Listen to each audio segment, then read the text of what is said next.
Assalamualaikum warahmatullahi wabarakatuh. Salam sejahtera untuk kita semuanya.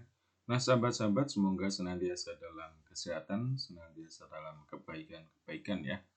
Kita akan lanjutkan pembahasan kita terkait dengan gizi dan juga kesehatan anak usia dini. Nah, pada kesempatan kali ini saya akan sampaikan tema terkait dengan sekolah ramah anak.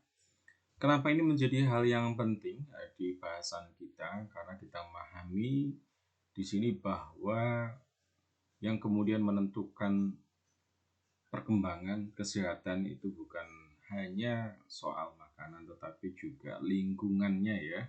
Nah, di sini kita akan membahas bagaimana kemudian lingkungan itu berperan penting, terutama kaitannya dengan sekolah ramah anak ya.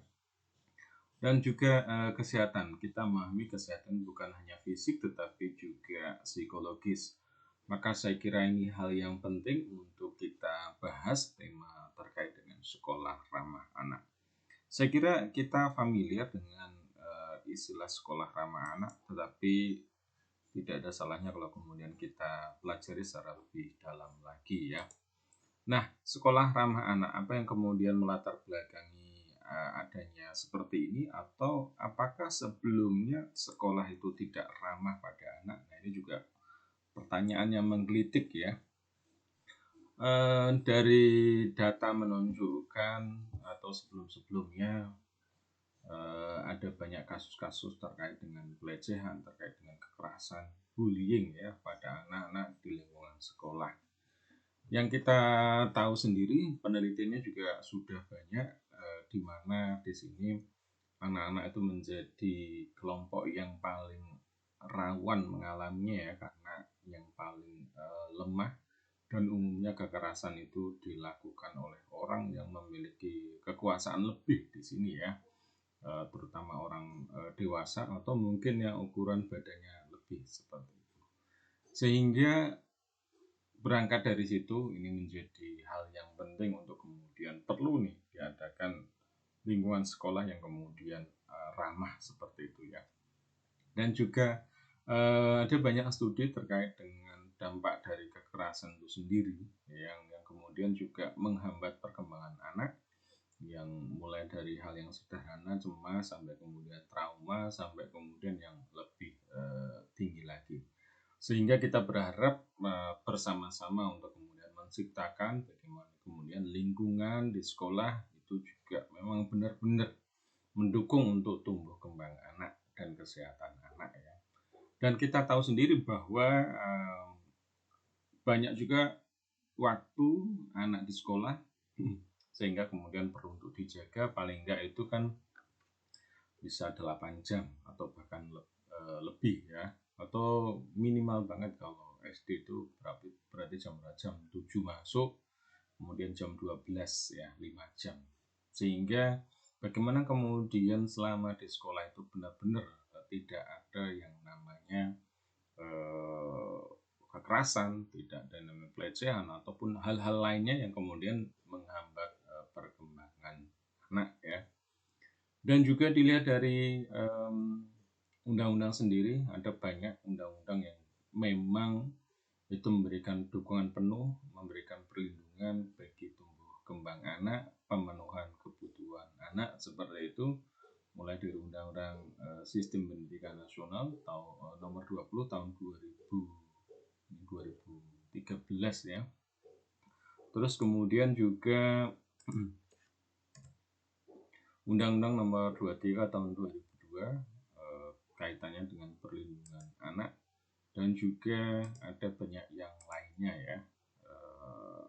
Sehingga ini menjadi hal yang penting, dan juga dampak dari adanya kasus-kasus ya, baik itu kekerasan atau bullying juga sudah banyak dilakukan studi. Bahkan namanya bullying itu sendiri itu anak-anak SD juga mengalami, bahkan TK juga ada, studinya juga sudah ada. Teman-teman kalau tertarik bisa di googling jurnalnya, hasil penelitiannya, sehingga perlu untuk kemudian jadi perhatian kita semuanya ya. Nah, sekolah ramah anak yang kemudian secara dari ya, kalau paling tinggi memang kaitannya sama HAM ya, bahwa semua orang punya hak ya, yang kemudian semua orang punya kesempatan yang sama seperti itu, termasuk anak-anak. Lalu kemudian di Undang-Undang Dasar kita juga di pembukaan bahwa semua orang itu eh, istilahnya punya hak ya, hak hidup dan yang lain-lain, yang kemudian diterjemahkan jadi undang-undang dan seterusnya, sampai kemudian juga undang-undang diterjemahkan jadi peraturan menteri, program-program seperti itu ya. Nah, tujuannya adalah melindungi, memenuhi, dan menjamin hak-hak anak. Bagaimana kemudian hak anak itu dipenuhi. Nah, maka di sini juga menjadi hal yang penting ya. Apa sebenarnya hak-hak dari anak? Ya, anak berhak untuk kemudian ya jelas kalau hak hidup, hak terpenuhi kebutuhannya seperti itu ya, termasuk sekolah ataupun pendidikan yang layak. Maka ini juga perlu untuk kemudian di didukung, disupport. Dan secara agama juga kita tahu sendiri bahwa orang tua juga memiliki kewajiban ya kepada anak, di mana di sini berarti anak itu memiliki hak-hak yang harus dipenuhi. Ya, sebagaimana kita pahami, ya memenuhi kebutuhan lahir dan batin, termasuk kemudian juga pendidikan itu. Lahir artinya sandang, pangan gitu ya. Terus kemudian batin artinya apa? Ketenangan, kasih sayang. Nah, bagaimana kemudian sekolah Rahma Anak ini memang menjadi harapan besar untuk kemudian bisa terciptanya nih pemenuhan hak-hak anak ya, baik yang kemudian tampak maupun yang tidak tampak. Dan prinsipnya di sini adalah non diskriminasi kepentingan, artinya nggak ada yang namanya diskriminasi antara satu dengan yang lainnya. Barangkali di budaya-budaya tertentu ada anggapan bahwa anak laki-laki mungkin lebih prioritas atau kemudian anak perempuan lebih prioritas. Semua adalah sama ya, memiliki hak yang sama, kesempatan yang sama seperti itu. Terus hak hidup artinya semua memiliki kesempatan untuk bisa tumbuh, bisa berhasil, mendapatkan pendidikan yang layak, mendapatkan kasih sayang yang sama. Dan di dalam agama kita sendiri juga memahami ya, bagaimana kemudian Allah juga menyampaikan di Al-Quran bahwa laki-laki perempuan itu semua sama. Yang penting adalah ketakwaannya seperti itu ya. Dan juga kalau dicermati di sejarah dulu zaman jahiliyah ketika di Mekah, laki-laki itu dipandang sebagai yang paling dominan. Bahkan kalau punya anak perempuan itu sampai kemudian tidak berikan hak untuk hidup, karena ada juga yang kemudian dikubur dan yang lain-lain.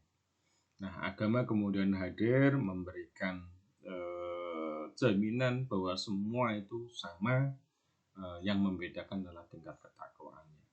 Dan apalagi kalau kemudian di masyarakat kita ya, semua dinilai sama seperti itu. Sekalipun di budaya-budaya tertentu mungkin masih ada yang kesenjangan-kesenjangan.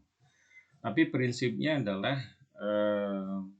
semakin kesini bagaimana kemudian memberikan kesempatan bahwa semua anak itu memiliki hak yang sama, tidak ada diskriminasi ya, dan kemudian juga penghargaan terhadap anak. Barangkali selama ini anak dipandang sebagai makhluk yang lemah, yang kemudian harus selalu mendengarkan orang yang lebih tua, dewasa seperti itu, bahkan kemudian disalahgunakan wewenang orang yang lebih dewasa untuk kemudian mendiskriminasi atau kemudian juga mohon maaf melakukan tindak kekerasan. Maka di sini prinsipnya adalah bagaimana kemudian juga memberikan penghargaan terhadap anak, mendengarkan ide-ide anak, saran anak, memberikan kesempatan bagi anak untuk menyampaikan pendapat, ya, tumbuh dan berkembang. Nah, ini nanti juga tentu akan diterjemahkan ya, bagaimana kemudian lingkungan sekolah itu semua memiliki kesempatan untuk menyampaikan pendapat, menyampaikan ide ya, terus kemudian juga ide-idenya itu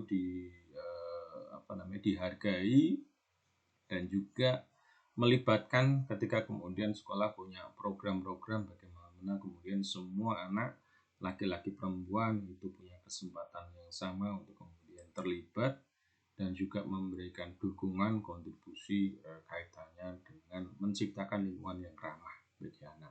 Nah, pengertiannya sekolah ramah anak adalah unit satuan pendidikan baik formal, non formal dan non formal yang mengutamakan keamanan, kebersihan, kesehatan, kepedulian, perbudayaan lingkungan hidup, memberikan jaminan, memenuhi, menghargai akan hak anak serta melindungi anak dari kekerasan, diskriminasi, bullying dan tindakan salah yang lainnya. Nah, ini ada kata tindakan salah lainnya, artinya cakupannya bisa lebih luas lagi ya, lebih dari hanya sekedar untuk kemudian di sini melindungi anak dari kekerasan, diskriminasi, bullying, tapi juga hal-hal yang lainnya yang memang dimungkinkan untuk kemudian menghambat perkembangan anak.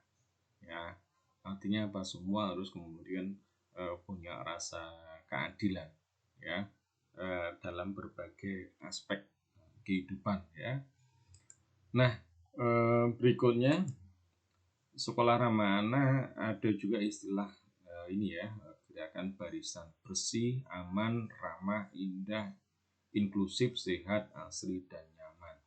Nah, ini juga perlu menjadi perhatian bahwa di dalam upaya untuk kemudian memberikan hak pada anak itu bagaimana kemudian menciptakan lingkungan yang bersih ya.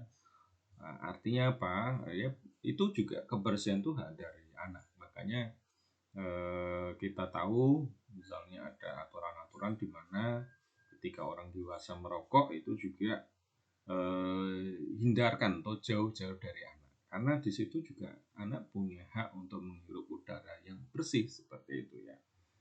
Atau kemudian di lingkungan sekolah bagaimana kemudian membuat sekolah bersih itu juga hak dari anak untuk mendapatkannya. Ya, nah tentang soal bagaimana nanti menciptakan lingkungan yang bersih, nah ini kan nanti sifatnya bisa kolaborasi ya. Sekolah sebagai penyelenggara, terus kemudian siswa juga di situ bisa berpartisipasi ya.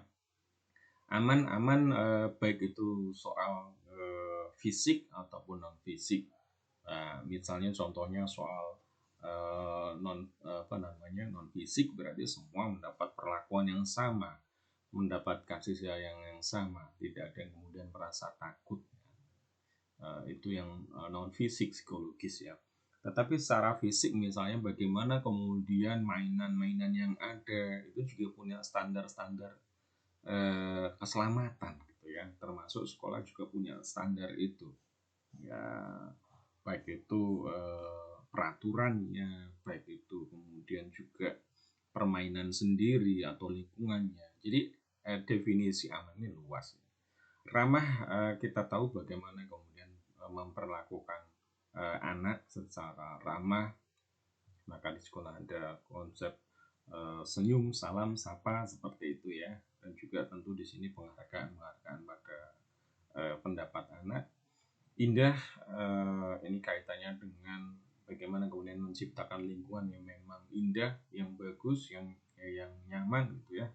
Inklusif kita tahu inklusif ya, artinya keterbukaan, tidak kemudian eksklusif yang kemudian artinya apa, semua ini punya kesempatan untuk kemudian berbaur ya, bergaul seperti itu, sama diperlakukan sama, sehat jelas ya, asri dan kemudian nyaman. Nah, sekolah harus kemudian menciptakan hal yang demikian ini, gerakan barisan ini, sehingga diharapkan nanti anak akan tumbuh dan berkembang menjadi optimal ya, tumbuh kembang anak jadi lebih optimal lagi. Prinsip sekolah ramah anak, bagaimana kemudian kata kunci untuk kemudian di sekolah itu memang benar-benar ramah anak ya. Dan ini nanti konsepnya bisa diaplikasikan secara lebih luas lagi, bukan hanya kemudian di lingkungan sekolah, tetapi juga di masyarakat. Karena pada prinsipnya dimanapun anak itu juga harus mendapatkan keramahan ya, seperti itu ya. Nah, karena kita fokusnya di sekolah, maka bagaimana kemudian sekolah itu tidak ada diskriminasi. Baik itu karena latar belakang mungkin budaya ya, sara, suku, agama, ras, antar golongan, atau juga laki-laki perempuan, gender. Artinya apa? Kalau dari sisi permainan, bagaimana kemudian permainan itu juga mengakomodasi untuk laki-laki, untuk perempuan. Ya, bagaimana kemudian mengajar itu juga harus memperlakukan secara adil laki-laki dan perempuan. Ya, kepentingan terbaik bagi anak bahwa prinsipnya sekolah ini kan melakukan pemenuhan kebutuhan ya, memenuhi hak-hak dari anak ya. Maka kemudian juga dalam memberikannya itu juga harus memberikan yang terbaik bagi anak ya. Bagaimana kemudian semuanya dilakukan tujuannya adalah untuk anak ini biar tumbuh, biar berkembang ya. Nah, kalau kita istilahnya secara manusiawi, tentu kita berharap generasi kita ini kan jadi lebih baik ya. Suatu bangsa tentu juga berharap generasi penerusnya itu menjadi generasi penerus yang memang luar biasa. Maka penting untuk kemudian diberikan yang terbaik. Hidup, kelangsungan hidup dan perkembangan. Artinya memang ini semua punya kesempatan di sini ya, menghargai ya keterjaminan seluruh kebutuhan yang untuk memastikan bahwa anak bisa tumbuh, bisa berkembang ya. Terus kemudian penghormatan terhadap pandangan anak, bagaimana kemudian juga dinilai bahwa anak punya hak, anak adalah manusia yang kemudian juga dihargai, didengarkan dan juga dilibatkan ya. Nah, ini sebenarnya kan hal yang memang tidak hanya di sekolah tetapi juga di kehidupan kan. Makanya di sini untuk sekolah ramah anak ini ya semua komponen sebenarnya terlibat. Sekolah jelas ya, semua terlibat mulai dari kepala sekolah sampai kemudian juga gurunya, siswanya, orang tua, bahkan juga masyarakat juga perlu terlibat di sini. Misalnya penghormatan terhadap pandangan anak. Bagaimana kemudian kalau orang tua itu juga apapun itu anak bisa diajak diskusi ya, mulai untuk kemudian mungkin beli sesuatu, mungkin rencana liburan kemana, bisa diskusi dengan anak. Setidaknya bertanya pada anak ya, tidak melulu kemudian semua nih harus mengikuti. Nah, seperti itu ya. Pengelolaan yang baik, jelas bahwa semua dilakukan harus dengan manajemen yang baik ya. Tentu di sini artinya apa, kalau manajemen ya berarti ada pembagian tugasnya, siapa saja, tanggung jawabnya apa yang dilakukan ya. Nah, perencanaan sekolah ramah anak. Kalau kemudian ingin membuat sekolah itu mendeklarasikan untuk sekolah ramah anak gitu seperti apa. Nah, tentu mulai dari pertama sekali adalah sosialisasi ya. Semua harus disadarkan terkait dengan pentingnya ya pertama sekali hak ya, hak anak itu apa saja. Pentingnya menjamin kebutuhan hak anak. Pentingnya perlindungan pada anak. Ya, ini semua pihak harus duduk bareng di sini. Bisa dari orang tua mendorong ya, bisa dicetuskan dari sekolah, bisa demikian. Tentu tidak harus kemudian diawali dari kejadian ataupun kasus ya, karena di sini semangatnya adalah bagaimana mensupport tumbuh kembang anak. Tidak harus kemudian berangkat dari adanya kasus. Syukur-syukur nggak ada kasus, kita berharap seperti itu ya. Lalu kemudian penyusunan kebijakan ya sekolah ramah anak di masing-masing satuan pendidikan. Artinya setelah kemudian memahami, sepakat, lalu kemudian membuat kebijakan, membuat program ya. Hal-hal apa saja bentuk dari wujud terkait dengan sekolah ramah anak ini ya. Terus kemudian juga konsultasi kaitannya sama anak. Artinya di sini ada diskusi, kalau ada mengakomodasi pendapat-pendapat dari yang lain, termasuk juga anak-anak gitu ya. Terus kemudian pembentukan tim pelaksana sekolah ramah anak ya, untuk kemudian melaksanakan ini kemudian juga harus ada penanggung jawabnya ya. Kira-kira siapa terus kemudian perannya seperti apa ya, untuk kemudian memastikan bahwa program yang ada itu memang benar-benar ya memastikan ramah pada anak ya, tidak ada diskriminasi ya. Nah, di sini ini juga artinya gimana kita harus sadari ini tugas bersama, tidak bisa kemudian jadi apa namanya tugas utama sekolah.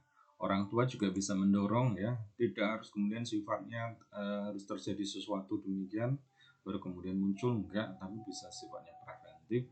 Bagaimana kemudian bersama-sama ya, bisa pencetusnya orang tua ya, komunikasi dengan sekolah, diskusi, lalu kemudian mulai dibangun ya, atau kemudian juga kalau itu yang sudah katakanlah SMP ya bisa aja diteruskan oleh siswa ya.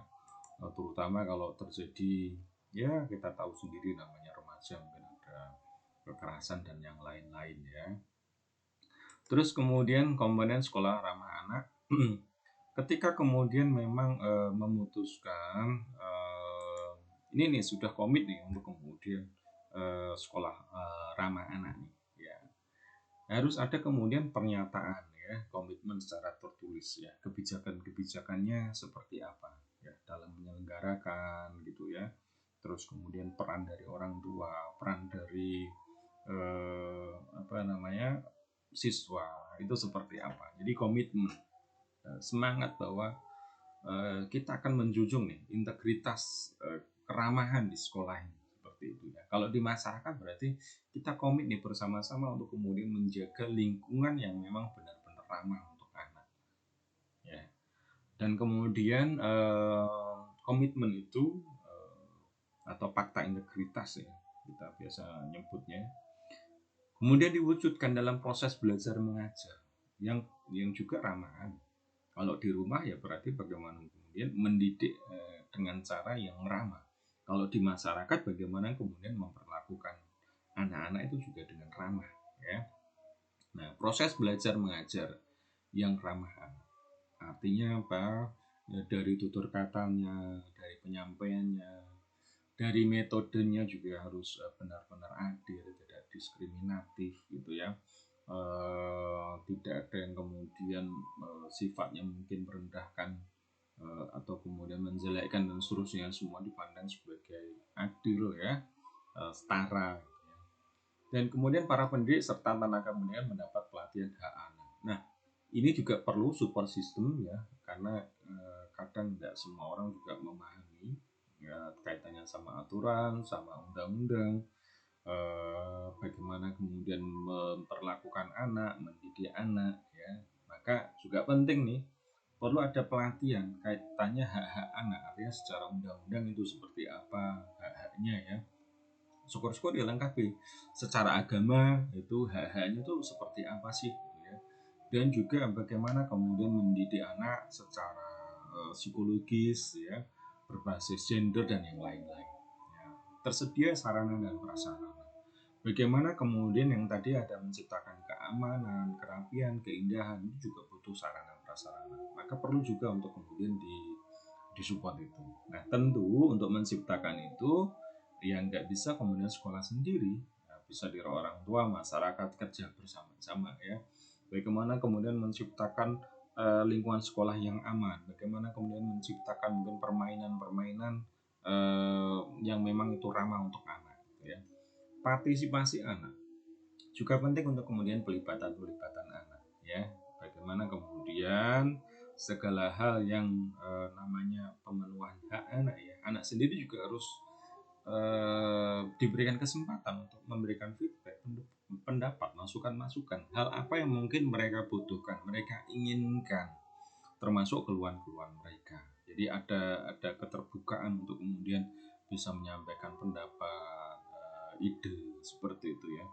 Partisipasi berbagai elemen masyarakat. Nah, ini juga bagaimana kemudian sekolah ramah anak itu lagi-lagi tidak kemudian bisa diselenggarakan sendiri, butuh partisipasi masyarakat, butuh partisipasi semua pihak ya.